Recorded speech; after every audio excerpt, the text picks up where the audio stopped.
Setembro Azul é o mês da visibilidade da comunidade surda brasileira, uma ação que traz conscientização e homenagens a essa população.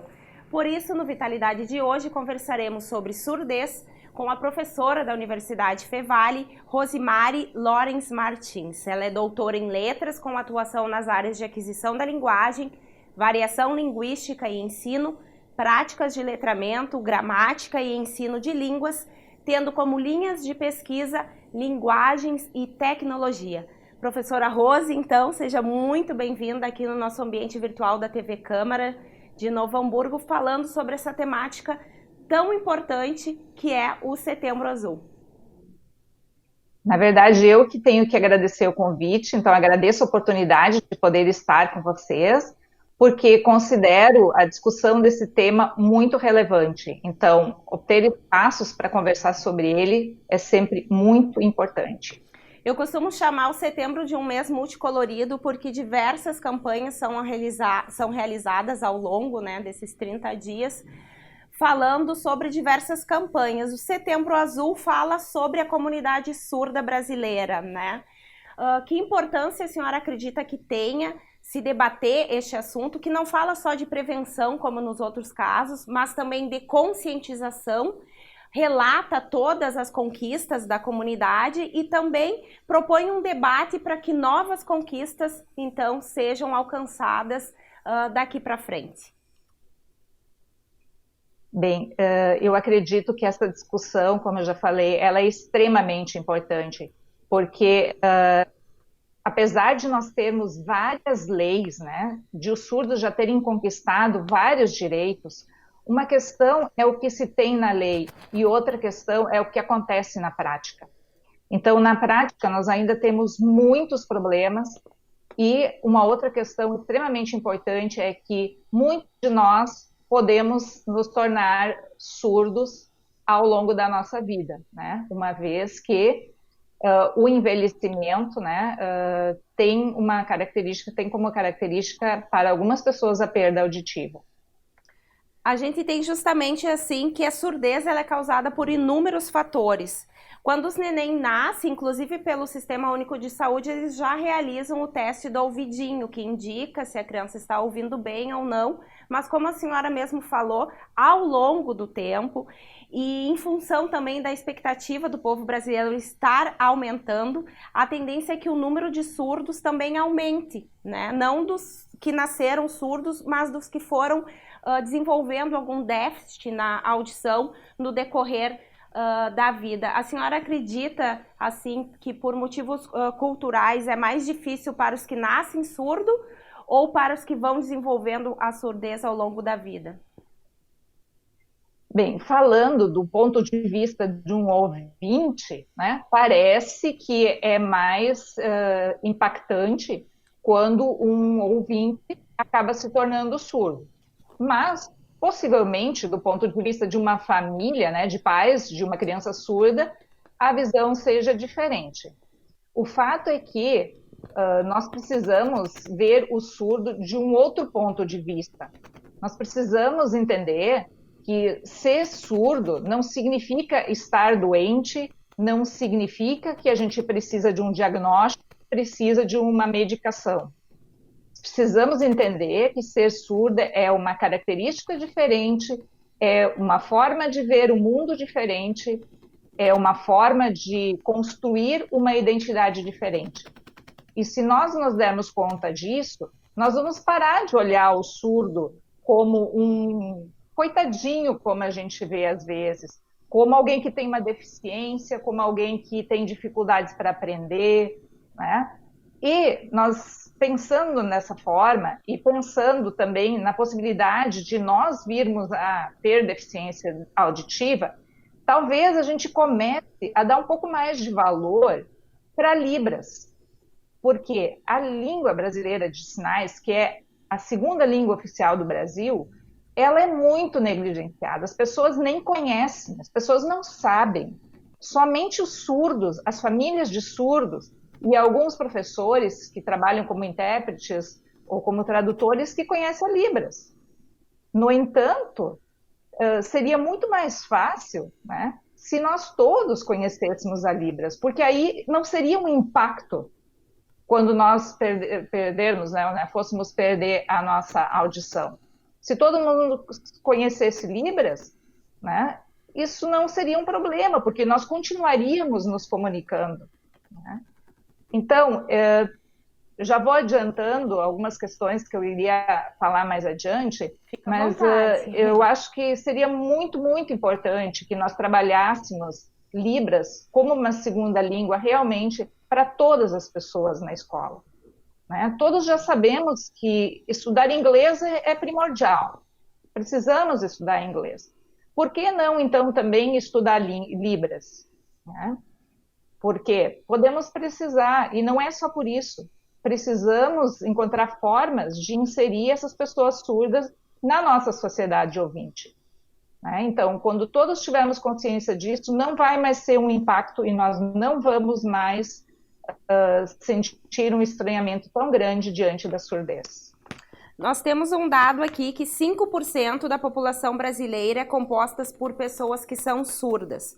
O dado foi divulgado, então, pelo Instituto Brasileiro de Geografia e Estatística, o IBGE, e ele aponta que essa parcela corresponde a mais de 10 milhões de cidadãos, dos quais 2,7 milhões possuem surdez profunda e, por isso, não escutam absolutamente nada. E temos também que, segundo a Organização Mundial da Saúde, a estimativa é de que 900 milhões de pessoas possam desenvolver surdez até 2050, bem dentro do que nós estávamos conversando antes, em função da expectativa de vida da população estar aumentando e pelo fato da perda auditiva ser um processo normal, então, do envelhecimento. A senhora acredita que nós, brasileiros, enquanto sociedade, estamos preparados, então, para absorver, para entender, para compartilhar e realmente incluir essa comunidade? Eu acredito que nós não estamos preparados. Estamos muito longe disso. Como eu falei, a população não conhece a Libras, não sabe que o Brasil tem uma segunda língua oficial. Na escola, nem sempre as crianças surdas têm acesso ao que elas têm direito, né? Não temos intérprete de Libras em boa parte das escolas. Além disso, quando nós temos, né, esse intérprete ele trabalha especificamente com a criança surda. Então, não é feito um trabalho com o restante da turma, né? Isso faz com que essa criança não consiga interagir com os colegas, não consiga interagir com o professor. Eu própria me deparei com essa situação e percebi o quanto isso é complicado e talvez por isso estou me mobilizando nesse sentido, quando eu orientei uma aluna surda no mestrado. Eu tinha a aluna na minha sala de aula, eu precisava me comunicar com ela, não conhecia Libras, não sabia Libras, né? Não que eu não conhecesse a língua e não soubesse, mas tinha muita dificuldade de falar com ela, de me dirigir a ela por meio do intérprete, né? Muitas vezes eu me via na situação em que eu falava com o intérprete, voltado para o intérprete, como se a minha aluna surda fosse uma terceira pessoa. Então, nós precisamos avançar muito. Se isso acontece com alguém que está no meio acadêmico, que conhece, sabe da situação, imagina o que acontece fora, né? E, considerando, inclusive, que a Fevale é uma instituição onde nós temos acesso, nós temos intérprete de Libras, mas como é que essa pessoa surda consegue viver na comunidade, acessar um banco, acessar o serviço de saúde, né? E aprender mesmo, né? Os relatos que eu tenho recebido são de que as crianças surdas preferem estar numa escola para surdos. Por quê? Porque na escola para surdos elas conseguem conversar com os coleguinhas, elas conseguem conversar com os professores. E fora disso, elas não têm esse tipo de acesso. Então, a sociedade não está preparada, nós não estamos preparados. Nós precisamos muito trabalho, precisamos de novas políticas, precisamos que os governos se mobilizem para pensar de forma diferente. Não basta haver a lei, né? Por quê? Porque o que a gente percebe é que hoje a lei não é posta em prática e as crianças não estão conseguindo aprender como deveriam. Elas não estão tendo direito à aprendizagem. Elas estão tendo direito a ser incluídas na sala de aula, mas não a ter acesso ao conhecimento. E aí eu volto a pensar assim, se nós oferecêssemos Libras para todas as crianças, né, nós economizaríamos com serviços de saúde, né, porque essas pessoas ficam muitas vezes doentes, elas têm depressão, elas têm uma série de outros problemas, elas não conseguem se inserir no mercado de trabalho pelo fato de não terem direito à educação.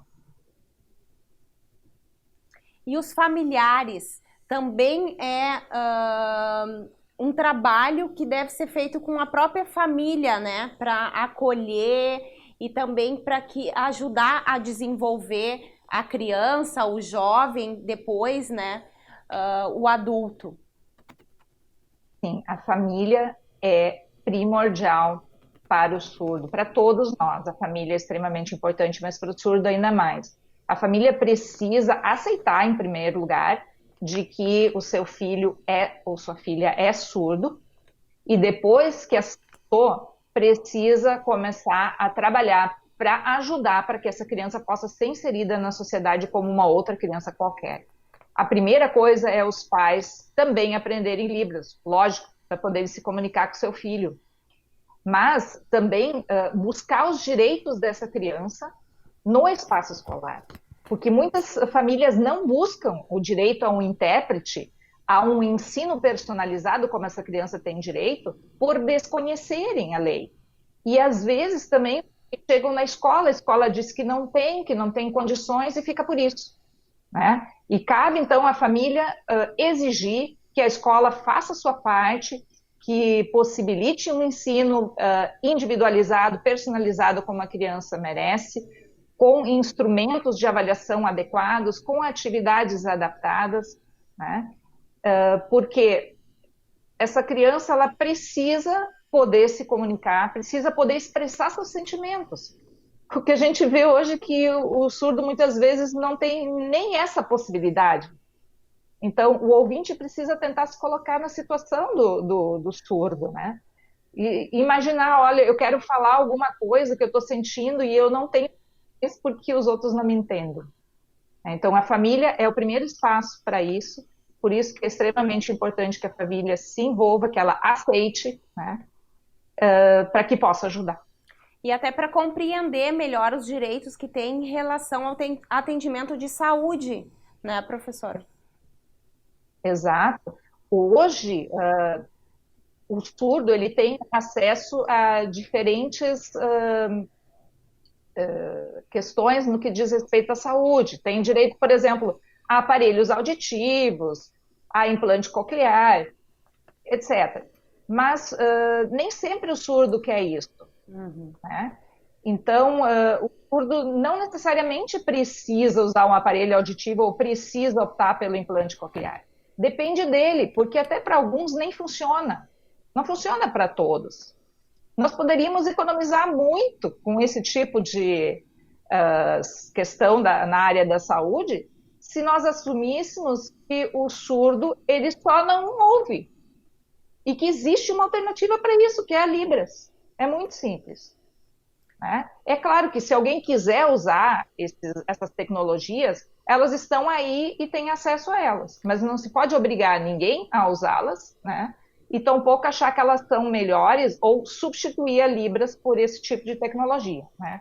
Inclusive, no ano passado, em 2019, nós recebemos aqui na Câmara uma associação que ela era contra os implantes coclear, porque consideravam muito agressivos, né? E frisavam mais ainda a importância do ensino e do aprendizado da língua brasileira de sinais. Nós temos aqui também que a deficiência auditiva, ela possui diferentes graus, né? E que a maioria aqui no Brasil é formada por surdos oralizados, por pessoas que utilizam aparelhos auditivos que amplificam os sons, né? Ou que conseguem fazer uma leitura labial, né? E daí eu trago essa informação que muitos surdos são contra, então, por achar muito invasivo a questão do implante coclear, falam que é uma cirurgia que vai exigir demais e prezam pela aceitação, então, justamente pelo fato de eles dizerem e defenderem que a surdez não é uma deficiência, né, professora? Sim, essa questão de o surdo ser oralizado, de fazer leitura labial, isso tem a ver com todo o processo de educação do surdo, né? Durante muito tempo, os surdos na escola eram obrigados a oralizar, eles eram obrigados a aprender leitura labial. E isso também me parece muito ruim, né? Então, penso que pode se oferecer a possibilidade de aprender a oralizar, oferecer a possibilidade de aprender a fazer leitura labial. Mas o que é preciso, o que é lei, o que é obrigatório é ensinar Libras. E quanto aos implantes, eu não posso me posicionar contra, não sou médica, não pesquisei profundamente, mas eu acho que todo ser humano tem direito a escolher. E assim também o surdo deve ter o direito de escolher.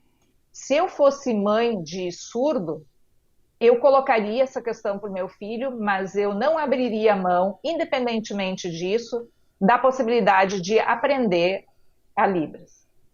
A senhora falou diversas vezes que a Libras ela é reconhecida como a nossa segunda língua oficial do país, né? E a lei que fala sobre isso é a lei número 10.436. Então, para quem está nos assistindo, se quiser entender melhor, é a lei, então, número 10.436. E a Libras, ela elimina muito além das barreiras de comunicação, né, professora? Claro, a Libras, ela está relacionada também com a cultura do surdo, né? A língua e a cultura, elas sempre andam juntas, né? Então, ela é extremamente importante para que o surdo tenha acesso aos bens culturais e também para que ele desenvolva a sua própria identidade, né? A Línguas é uma forma de os surdos poderem ter uma comunidade, deles poderem se unir, de pensar dentro da sua comunidade, dentro do seu grupo, né?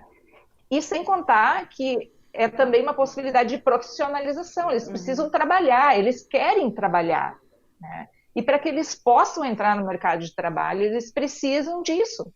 Eles precisam poder também, né, se organizar para que possam também lutar pelos seus direitos, né? Quando a senhora fala em cultura surda, né, que aspectos julga ser importantes de ser mencionados aqui para nós? Eu vou me tornar repetitiva, tá? Mas assim, o primeiro aspecto da cultura, no meu entender, que sou professora e professora de línguas, é a questão da língua, né? Por meio da língua, ele pode ter acesso à poesia, e para quem não sabe, surdo tem poesia, né? Surdo pode fazer teatro, surdo pode ter literatura. Aliás, vou aproveitar para dizer que nós precisamos de mais literatura, nós precisamos de mais textos acessíveis para os surdos, né? Hoje nós temos muito pouco.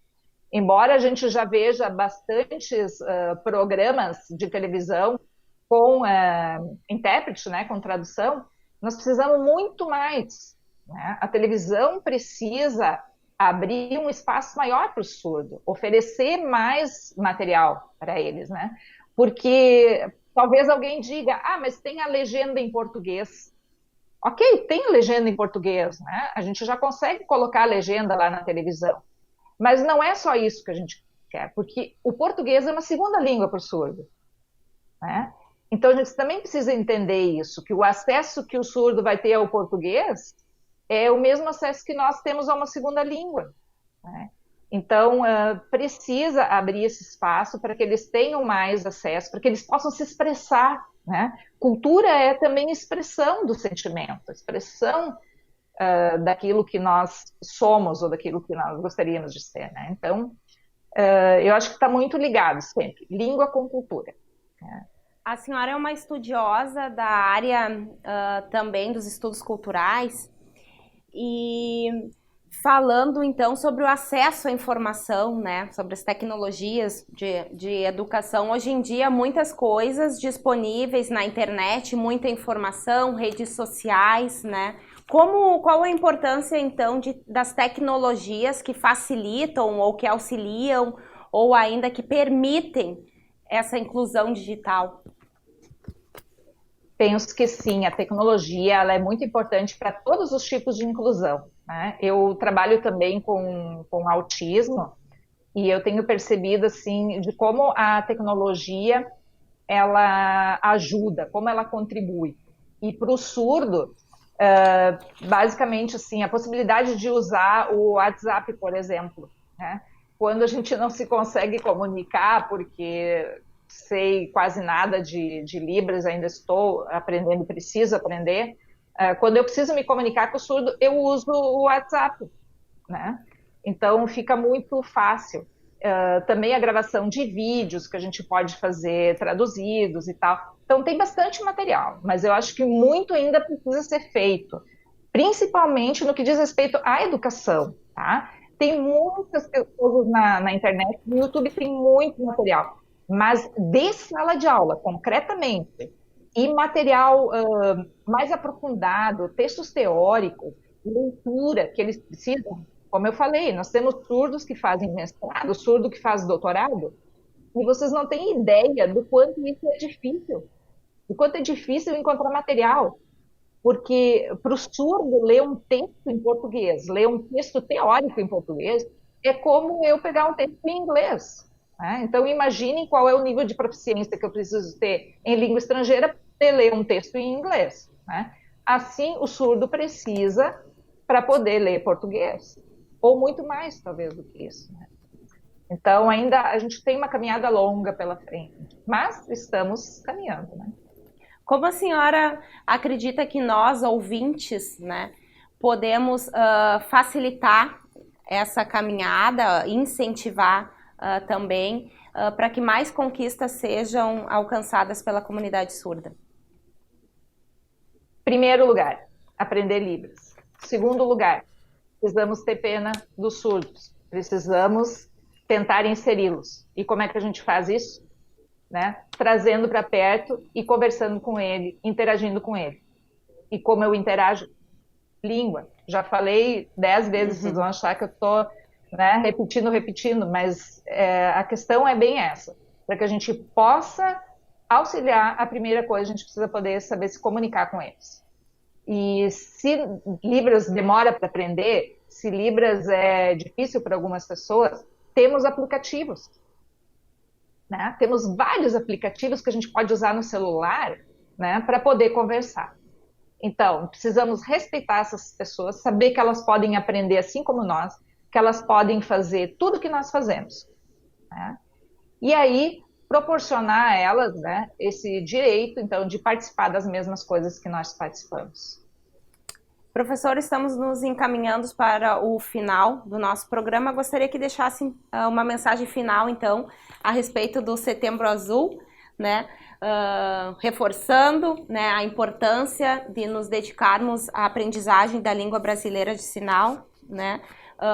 Desde as escolas, então, de educação infantil, ensino fundamental, e nós que já estamos trabalhando, de repente tem um colega surdo, algo que facilite, então, a nossa comunicação e a verdadeira inserção dessa população. Então, seu recado final para nós. Então, eu convido a todas as pessoas que busquem mais informação sobre Libras, que busquem aprender Libras, e peço aos professores, principalmente, que dediquem um tempo para aprender pelo menos um pouco sobre Libras, para que possam acolher as crianças surdas. E que a gente possa se unir a essa luta do surdo em busca de melhores políticas e também para que as leis que nós já temos possam ser colocadas em prática. O surdo tem muito a nos dizer. Muito obrigada, professora, pela sua participação aqui no programa Vitalidade, hoje conosco falando, então, sobre a importância da conscientização, né, o Setembro Azul, que fala mais sobre a surdez. Eu é que agradeço a participação. No Vitalidade de hoje, conversamos sobre o Setembro Azul, mês da visibilidade da comunidade surda brasileira, uma ação que traz conscientização e homenagens a essa população. O bate-papo foi com Rosimari Lorenz Martins. Ela é doutora em letras e professora da Universidade Fevale. Esse programa será reprisado aqui pela TV Câmara, canal 16 da Claronet, e também será exibido no Facebook da emissora. Lembramos que todas as edições do Vitalidade estão disponíveis no nosso canal do YouTube. Muito obrigada pela sua companhia e até o próximo Vitalidade. Tchau!